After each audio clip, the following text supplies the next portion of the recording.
नमस्कार दोस्तों, स्वागत है आपका हमारे चैनल जीके स्टडी सेंटर पर। आज हम पढ़ेंगे लाभ और हानि के बहुत ही अच्छे अच्छे क्वेश्चन आर एस अग्रवाल के। ठीक है, आर एस अग्रवाल के क्वेश्चन पढ़ेंगे आज हम, और लगभग सभी क्वेश्चनों को मैं हल करवाऊंगा और बहुत ही इजी वे से कराऊंगा। ठीक है, तो आशा करता हूँ मेरे द्वारा आपको पढ़ाया हुआ अच्छा लगता होगा। जो भी बच्चा हमारे चैनल से आज नया जुड़ा है, प्लीज हमारे चैनल को सब्सक्राइब, और वीडियो अच्छी लगे तो प्लीज वीडियो को लाइक कर दे और ज्यादा से ज्यादा शेयर करें। ठीक है, तो मैं पढ़ाता हूँ आज क्वेश्चन लाभ और हानि और आर एस अग्रवाल के। ठीक है, आशा करता हूँ आपको ये वीडियो अच्छी लगेगी। ठीक है, अब देखो, मिलन ने एक कार रुपए 2.5 लाख में खरीदी तथा 3,48,000 में बेच दी।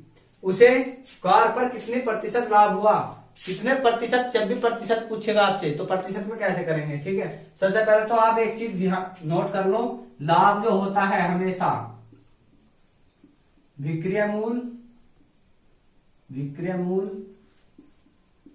माइनस क्रय मूल। ठीक है, मान के चलो उसने यह वस्तु 3,48,000 में बेची, कोई भी कार।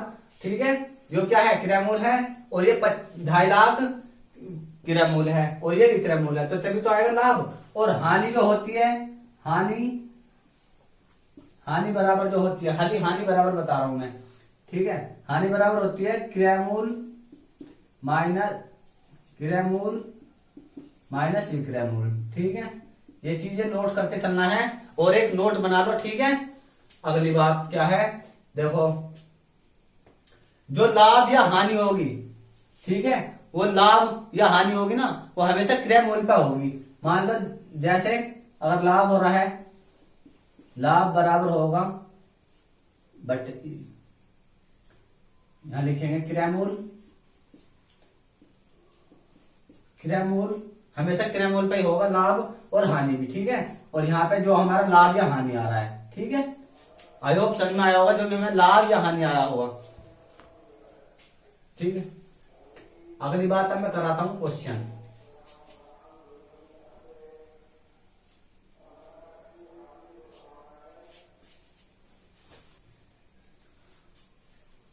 ठीक है, तो देखो अब मैं पढ़ाता हूं, अच्छे से समझना है, धीरे से, सबका ध्यान बोर्ड पे होना चाहिए अब। ठीक है, अब देखो,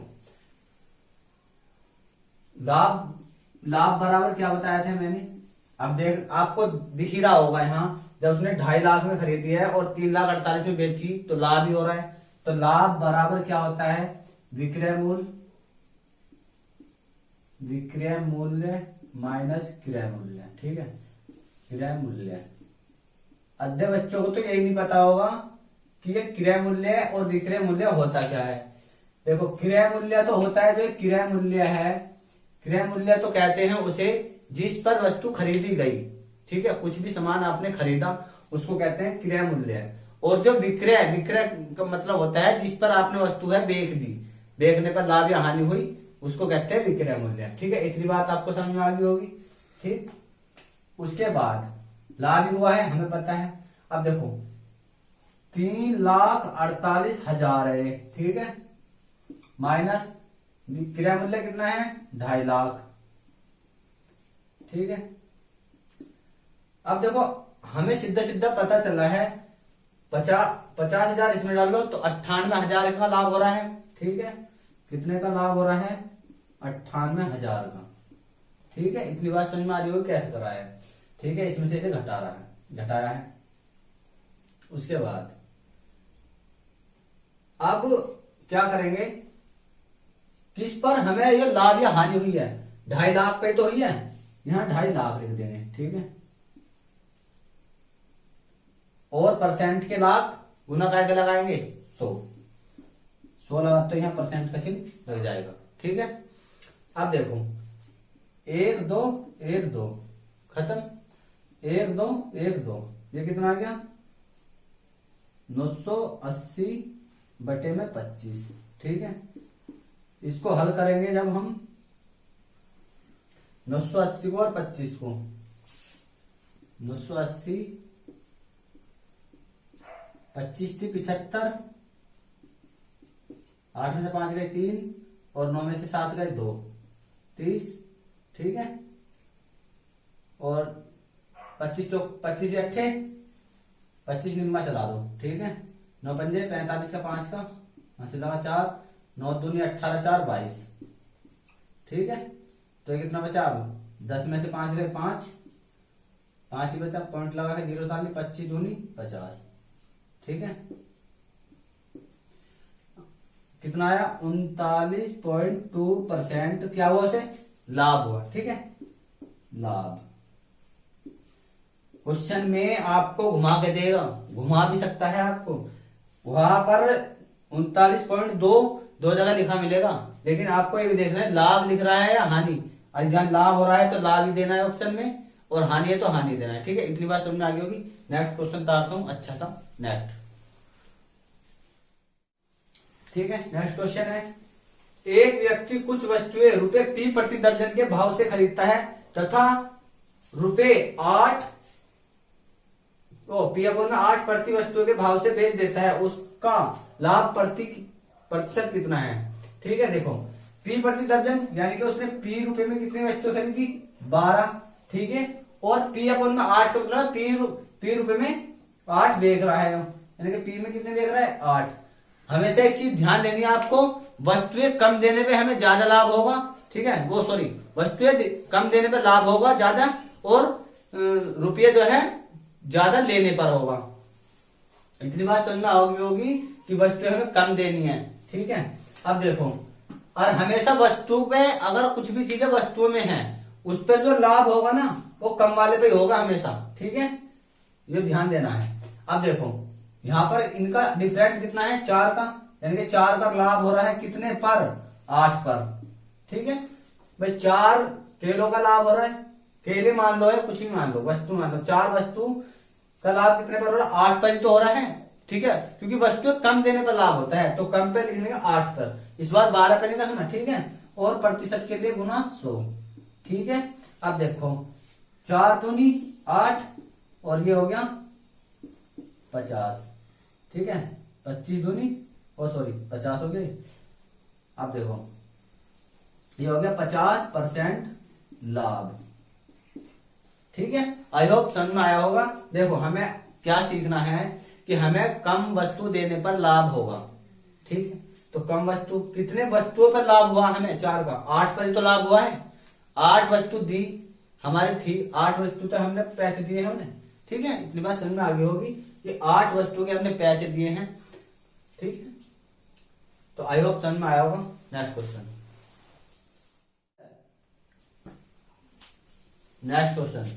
देखो नेक्स्ट क्वेश्चन है बहुत ही प्यारा सा, आ सकता है। ठीक है, दिल्ली पुलिस, यूपी पुलिस और मध्य प्रदेश पुलिस, इनमें आता है। एक व्यक्ति ने कोई पुस्तक रुपए 891 बेचकर लागत का 1/10 लाभ कमाया। ठीक है, उस पुस्तक का क्रय मूल्य कितना है? 1/10 लाभ कमाया। ये बात भी समझाऊंगा कि 1/10 लाभ कमाया, ये सवाल होगा कैसे। ठीक है, अब पहले आप एक बात बताओ, 891 रुपए में एक व्यक्ति ने कोई पुस्तक रुपए 891 में बेचकर लागत का, यानी कि 891 बेची है उसने। ठीक है, और लागत का 1/10 लाभ कमाया। देखो ये 1/10 लिख रहा है, यदि वो कह दे कि 1/10 लाभ कमाया है तो 10 पर 1 का लाभ कितना हुआ? 10 पर 1 का लाभ तो कहां पर से? 11/10। ठीक है, 11/10 का लाभ कमाया। इतनी बात समझ में आगे होगी। अगर वो कह दे कि 10 पर 1 की हानि, अगर 10 पर 1 की हानि होती तो कहां हो जाते? 9। 10 से 1 कम, ठीक है, 1 माइनस हो जाता तो कहां हो जाते? 9/10। अब यहाँ 1 ज्यादा है तो 11/10। ठीक है, आई होप समझ में आया होगा। लेकिन एक चीज और भी सीखनी है आपको इसमें। उसने क्या कह दिया? 1/10 लाभ कमाया, तो हमें लाभ तो हमें लाना कितना है? कम लाना है या ज्यादा लाना है? ये बताओ जरा, कमेंट करो। हमें कम लाना है या ज्यादा लाना? 891 बेचकर लागत का लाभ कमाया है तो उत्तर तो हमें कम ही लाना पड़ेगा ना, या ज्यादा लाना पड़ेगा? हमें उत्तर लाना पड़ेगा कम। इसलिए हम कम वाली संख्या को रखेंगे ऊपर और ज्यादा वाली संख्या को रखेंगे नीचे। ठीक है, आई होप समझ में आया होगा कि हमें लाभ कब होता है। यदि लाभ हो रहा है तो हमें हमेशा छोटी संख्या ऊपर रखनी है। ठीक है, अगर वो किराया मूल्य गुजरा है तो हमें, अब देखो 11/10 हो गए तो आपको पता ही हो गया होगा कि छोटी संख्या नीचे रखनी है, हमें कम ही तो आंसर लाना है। ठीक है, तो 10/11। ठीक है, इतनी बात समझ में आ गई होगी। अब देखो 11 से इसको काट देंगे, 11 × 88। अब कितना बचा यहाँ? 1 बच गया। 11 एकम 11, ठीक है। तो कितना हो गया 810। सवाल में कुछ भी नहीं था, इसमें कुछ भी सवाल में नहीं था, बस घुमा रखा था 1/10 दे दिया और बस फिर कैसे करना बस यही बच्चे बस इसमें इसे देखते ही बच्चे घूम जाते हैं, ठीक है। आई होप समझ में आया होगा। नेक्स्ट क्वेश्चन, चलिए बच्चे नेक्स्ट क्वेश्चन है, बहुत ही प्यारा और शानदार क्वेश्चन है। एक व्यक्ति ने रुपए 2470 में 26 किलोग्राम चावल खरीदे, इसमें से उसने रुपए 110 प्रति किलोग्राम की दर से 10 किलोग्राम चावल बेच दिए। रुपए 70 का लाभ कमाने के लिए, केवल 70 का लाभ कमाना है, ठीक है। रुपए 70 का लाभ कमाने के लिए उसे शेष चावल को किस दर पर बेचना होगा। पहली तो बात यह है, सवाल को देख के कभी भी एग्जाम टाइम में, ठीक है, सवाल को देख के घबराना नहीं है, बस ये सोचना करना कैसे है, होगा कैसे, बस ये ध्यान लगा के सवाल में लग जाओ बस। अब देखो 2470 है, ठीक है, इतनी बात समझ में। 26 किलो चावल खरीद लिए उसने खरीद तो लिए, इसमें से उसने रुपए 110 प्रति किलोग्राम की दर से 10 किलोग्राम चावल बेच दिए। तो देखो 110 के रेट में, ठीक है, दर से 10 किलोग्राम चावल बेच दिए, तो कितने के बेच दिए 1100 में बेच दिए, ठीक है। 1100 रुपए खत्म कर दो, ठीक है। तो 2470 में से माइनस कर दो 1100, तो कितना आ जाएगा 1370 आ गया, ठीक है। अब क्या कह दिया अगली बात, 70 का लाभ कमाने के लिए, देखो यहाँ लिखा हुआ है 70 का लाभ कमाने के लिए, तो 70 का लाभ लेंगे तो 70 जोड़ देंगे इसमें, ठीक है। अब देखो 70 इसमें जोड़ देगा 1440 हो गया, ठीक है। इतनी बात समझ में आ रही होगी। अब उसने क्या किया, लिए उसे शेष चावल किस दर पर बेचना होगा। अब तुम बताओ, जब 10 किलोग्राम चावल तो उसने बेच चुका हो, टोटल कितने चावल थे 26 किलोग्राम, ठीक है। जब 26 में से कितने बचे, तो अब जब 10 बेच दिए कितने बचे 16 किलोग्राम, ठीक है। तो 16 को भाग दे देंगे इससे बस, ठीक है।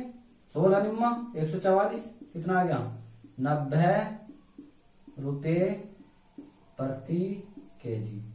आई होप समझ में आया होगा, ठीक है। काफी अच्छा और उम्दा क्वेश्चन था। देखो 2470 में 26 किलोग्राम चावल खरीदे उसने, ठीक है। इसमें से उसने रुपए 110 प्रति किलोग्राम की दर से 10 किलोग्राम चावल बेच दिए।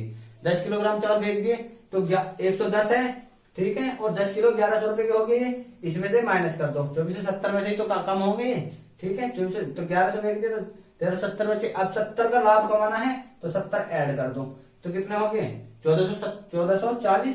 अब 1440 कितने किलो चावल बचे, अब 16 किलो, 16 को भाग दे दिया, 90 रुपए किलो देखना पड़ेगा। आई होप समझ में आया होगा, ठीक है। नेक्स्ट क्वेश्चन, ठीक है। तो नेक्स्ट क्वेश्चन है, ये मिश्रण के ऊपर है आधारित, ठीक है। जो मिश्रण पड़ा है तो भी ठीक, ना पड़ा है तो मैं सिखा दूंगा, ठीक है। नेक्स्ट क्वेश्चन है, एक व्यक्ति ने एक घोड़ा तथा एक गाड़ी रुपए 20,000 में खरीदे, ठीक है। उसने घोड़े को 20% लाभ पर तथा गाड़ी को 10% हानि पर बेच दिया, ठीक है। इस प्रकार उसे कुल सौदे में, ठीक है, 2% का लाभ हुआ। घोड़े का क्रय मूल्य कितना था, ठीक है। ये क्वेश्चन पूछ रहा है। एक तरफ तो लिख लेंगे घोड़े को, घोड़ा, एक तरफ लिख लो गाड़ी, एक तरफ लिख लो लाभ और एक तरफ लिख लो हानि, ठीक है। इतनी बात समझ में आ गई होगी। अब देखो क्या कहा है क्वेश्चन में, घोड़े को 20% लाभ पर, तो 20% लाभ घोड़ा भी यहाँ है, तो 20% लाभ पर बेचेंगे तो 120 हो गया, ठीक है। आई होप समझ में आया होगा। अब देखो इसके बाद, तथा गाड़ी को 10% हानि पर, तो 10% हानि कहां पहुंचे 90, ठीक है, 90। उसके बाद इस प्रकार उसे कुल सौदे में 2% का लाभ हुआ, तो लाभ को रख देंगे हम बीच में 102, एक तीर का निशान ये, एक तीर का निशान ये, एक रेखा ये, एक रेखा ये, एक रेखा ये, ठीक है। उसके बाद अब देखो 120 है, 108 है, ये कितना आएगा, इसमें से इसको घटाना है, लिख देंगे यहाँ घटाना, ठीक है, और यहाँ भी इसमें से घटाना, ठीक है। तो अब देखो इसमें बड़ी संख्या में से हमेशा छोटी संख्या घटेगी, चाहे ऊपर लिखी हो चाहे नीचे लिखी हो। 102 में से 90 गए, कितने बचेंगे 12, ठीक है, इतनी बात समझ में आ गई होगी। और ये हमेशा अनुपात में चलते हैं। अब देखो, घोड़ा 12 अनुपात गाड़ी 8, ठीक है। अब देखो 4 से काट देंगे, 4 दूनी 8 और 4 तिया 12, 3 अनुपात 2, ठीक है। इतनी बात समझ में आ गई होगी। अब इसको मान लेंगे हम 3x और इसको मान लेंगे 2x, ठीक है। अब देखो 3x और 2x कितना हो गया टोटल योग करना पड़ेगा, तभी तो पता चलेगा 20,000 के बराबर है। तो 5x के हम तो कह रहे हैं 5x है, लेकिन वो कह रहा है 20,000 है भैया, तो 20,000 है तो भैया हमने 20,000 लिख दिया। x बराबर कितना आ गया, 5 चौक 20, 4,000 आ गया, ठीक है। अब उसने कह दिया क्या, उसने यदि घोड़े का पूछे हैं तो घोड़े में 3 से गुना कर देंगे, तो घोड़ा बराबर तो आ गया, घोड़ा बराबर आ गया 3 गुना 4,000 बराबर 4 तिया 12,000, घोड़े का मूल्य इतना हो गया। और गाड़ी का पूछे आपसे, गाड़ी कितना 2 गुना 4,000